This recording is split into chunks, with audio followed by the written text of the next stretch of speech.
Halo semuanya, selamat datang lagi di channel Applicat Indonesia. Pada kesempatan kali ini, saya akan membahas mengenai bagaimana sih kita melakukan proses simulasi dengan menggunakan SolidWorks plastik. Atau bisa dikatakan kita pengen melakukan, saya memberikan tips.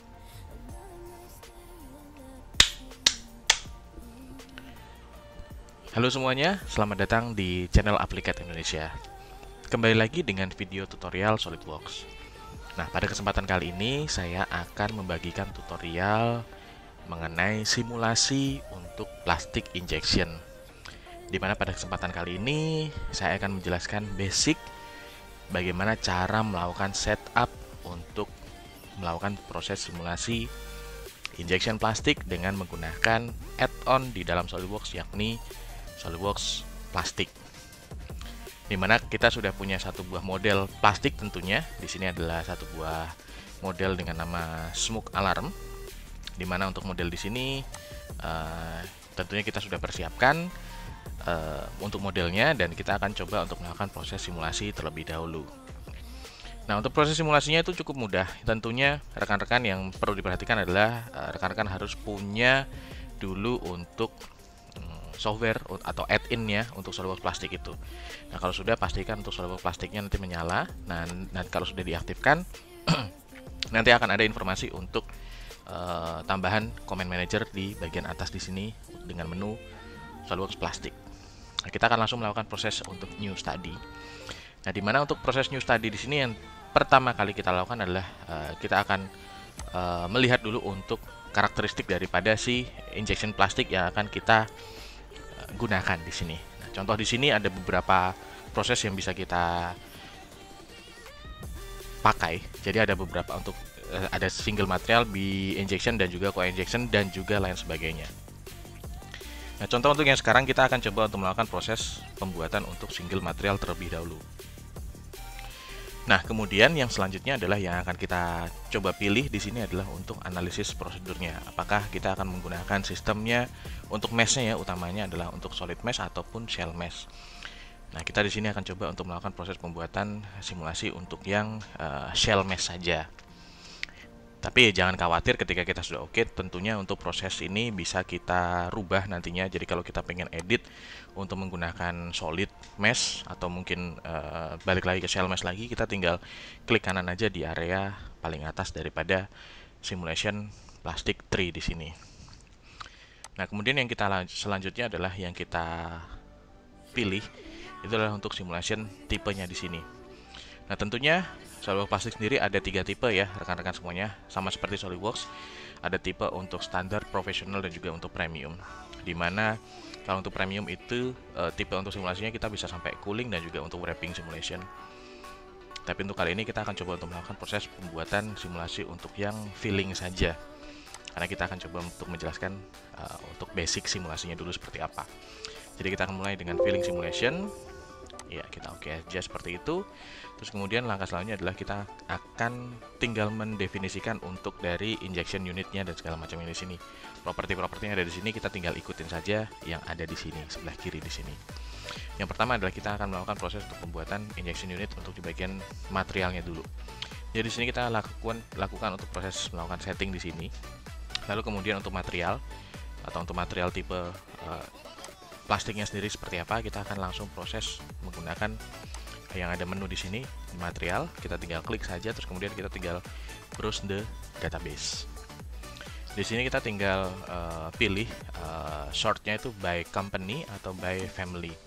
Maksudnya family itu adalah lebih ke arah untuk jenis dari plastiknya itu sendiri. Biasanya untuk mempermudah, biasanya kita short by family. Dimana selanjutnya kita akan memilih jenis material plastik apa yang akan kita gunakan. Contoh di sini yang akan kita gunakan adalah polikarbonat, plastik polikarbonat, dimana ketika kita short by family, yang paling atas yang akan muncul itu adalah untuk jenis plastiknya, dan di dalamnya itu nanti ada berbagai macam company yang menyediakan komponen plastik tersebut atau material plastik tersebut. Tentunya ada macam-macam, ada banyak banget materialnya, dan tentunya untuk material di sini biasanya kita bisa tentukan atau kita bisa sesuaikan dengan kebutuhan perusahaan rekan-rekan semuanya. Contoh di sini kita pakai untuk yang generic material dulu, untuk material polikarbonat. Ketika kita oke, langkah selanjutnya yang bisa kita lakukan adalah kita akan cek untuk di bagian melting temperature untuk properti-propertinya.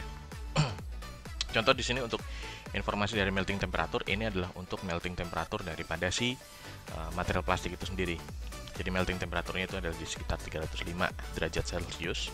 Terus kemudian untuk mole temperatur yang optimal itu adalah di 95. Jadi 300 dan 95 derajat Celcius itu adalah untuk informasi optimalnya dari si material ini agar bisa dilakukan proses injeksi dengan sempurna. Nah, terus kemudian di sini ada informasi untuk di bawahnya, untuk di bagian field properties itu adalah untuk informasi dari injection pressure limit. Ini adalah untuk maksimum pressure limit yang bisa dimasukkan untuk proses simulasi di sini. Jadi contoh di sini kita masukkan untuk di 140 megapascal. Nah, tentunya ada banyak lagi properti-properti lainnya yang bisa kita isi, tapi untuk saat ini kita akan fokus di sini saja. Jadi semua informasi yang di sini kita buat default saja. Karena balik lagi kita akan coba untuk melakukan proses basic simulasinya itu sendiri seperti apa. Kemudian kita oke, langkah selanjutnya adalah kita akan tentukan untuk domainnya. Nah, untuk domain sendiri di sini adalah karena model kita cuma ada satu, jadi kita akan memilih, kita ini otomatis untuk pemilihan domainnya atau pemilihan untuk model simulasinya itu ya sudah otomatis biasanya di sini. Jadi kita tidak perlu memilih lagi komponen mana yang akan menjadi model simulasinya atau menjadi cavity, dan juga komponen mana yang akan menjadi runner. Karena cuma ada satu, jadi dia otomatis menyesuaikan.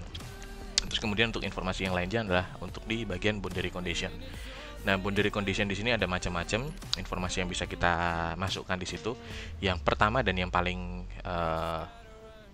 penting dimasukkan itu adalah untuk injection location. Dimana untuk injection location di sini kita bisa langsung pilih saja seperti ini. Terus kemudian kita tinggal tentukan injection locationnya itu di mana. Biasanya karena di sini di model di sini dia itu berdasarkan poin ya, atau berdasarkan vertex. Jadi kita harus memilihnya itu di poin yang memang ada di dalam model tersebut. Kalau seandainya rekan-rekan pengen melakukan proses injeksi tapi di area surface di sini, akan lebih baik kalau di modelnya tersebut diberikan satu buah poin acuan. Tapi karena di sini tidak ada, kita akan pakai satu buah vertex di sini, di sebelah kiri atau sebelah kanan di sini. Kita akan pakai informasinya di situ.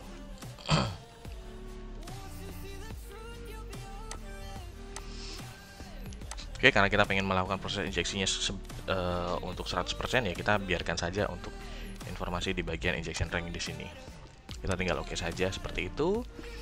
Ini yang kita masukkan untuk injection location. Selanjutnya adalah yang kita lakukan adalah kita tentunya bisa menginformasikan untuk informasi boundary yang lain-lain seperti ada control valve, terus kemudian mold wall temperature dan juga untuk clamping force. Cuman di sini kita akan coba yang penting dulu saja. Jadi kita akan gunakan untuk yang injection location saja dulu yang untuk awal di sini.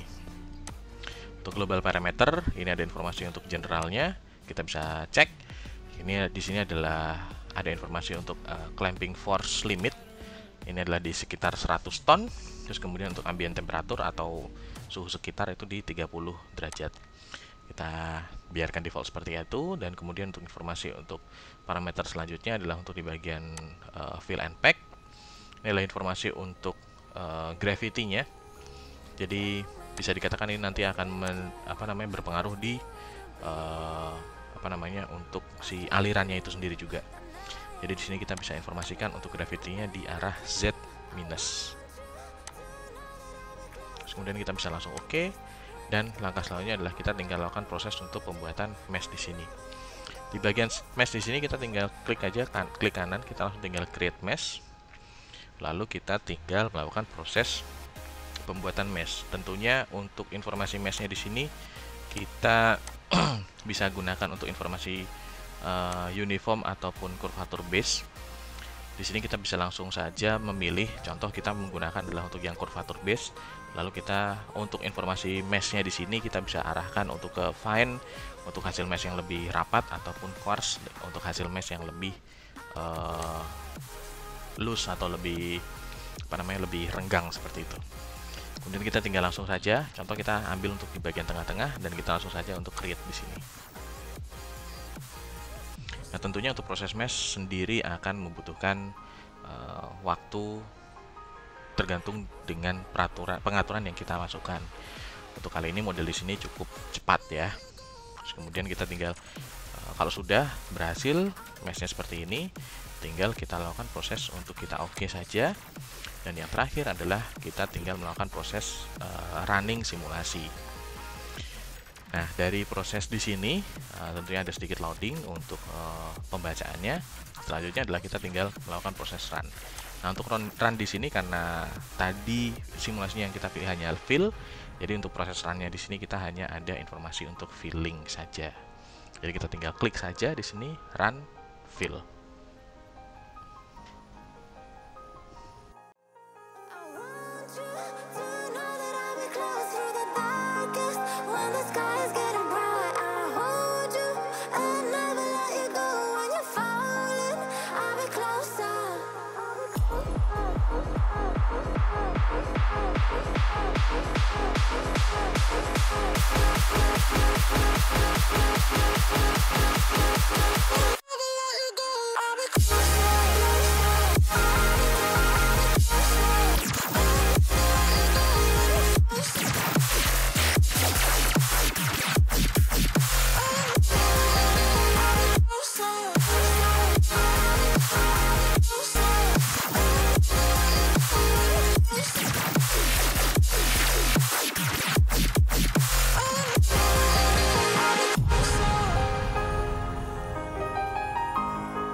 Nah, untuk hasil simulasinya sudah keluar dan tentunya proses untuk running dari simulasinya sendiri itu cukup cepat ya. Dan di sini ada informasi untuk di bagian kanan, ini adalah untuk informasi untuk result advisor, di mana di bagian atasnya ada informasi untuk lampu merah, kuning, dan hijau. Kalau yang menyala itu bagian warna hijau, berarti artinya proses simulasi kita itu bisa berjalan dengan sempurna. Dan tentunya ada summary sedikit di sini, di mana untuk maksimum pressure yang dibutuhkan untuk melakukan proses simulasi ini sampai selesai itu adalah di 34,5 megapascal. Di sini berarti bisa dikatakan masih belum mencapai titik maksimal injection pressure yang kita tentukan tadi di awal. Nah, kemudian untuk hasil simulasinya sendiri kita bisa melihat dari animasi seperti ini. Prosesnya seperti ini. Kita bisa lihat hasil simulasinya. Kalau kita perlihatkan di bagian depan seperti ini. Oke.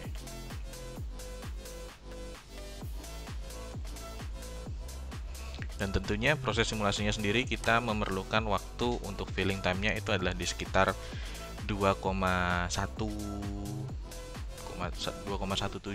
detik untuk proses simulasinya sendiri. Dan kemudian seperti tadi, di sini ada informasi juga untuk result yang lain adalah untuk di informasi untuk pressure at end of fill. Seperti ini. Kemudian kalau kita pengen tahu informasi dari SYNCMARK ada atau tidak, itu bisa kita buka di area result untuk SYNCMARK. Di sini ada berbagai macam area yang ada warnanya. Ini kalau yang paling tinggi itu di 0,02 mm, artinya di model di sini ada terjadi SYNCMARK. Kalau kita lihat di bagian sini pun juga ada informasi SYNCMARK. Kalau masih warna hijau mungkin di sekitar 0,01 seperti itu. Semakin merah semakin tinggi berarti untuk SYNCMARK-nya. Nah, kurang lebih seperti itu. Untuk informasi selanjutnya adalah untuk informasi ada, kita bisa melihat juga untuk informasi well line, di mana ini paling tinggi itu adalah di 149 derajat. Artinya biasanya kalau derajatnya makin kecil itu biasanya makin terlihat untuk informasi SYNCMARK-nya di sini. Terlihat banyak sekali SYNCMARK di sini yang terjadi di model ini. Karena memang kalau kita lihat SYNCMARK itu biasanya disebabkan oleh aliran dari simulasi yang mungkin tidak terlalu bagus ya, seperti itu. Kalau kita lihat hasilnya itu seperti ini. Pertemuan dari alirannya itu kurang lebih terjadi di area kisi-kisi dari model yang sudah ada. Nah, untuk menanggulangi SIGMARK seperti apa, kita akan lanjutkan untuk di video selanjutnya. Dan oleh karena itu, mungkin cukup sekian untuk tutorial mengenai cara simple menggunakan SolidWorks Plastic Simulation. Sebagai informasi, untuk model yang untuk simulasi yang saya gunakan di sini masih dalam taraf SolidWorks SolidWorks Plastic Simulation standar ya. Jadi belum sampai ke fitur yang profesional atau yang premium. Baik, tanpa kurang lebih seperti itu saja yang bisa saya sampaikan. Sampai jumpa di video selanjutnya untuk kita ngatur simulasi plastik yang lainnya. Terima kasih.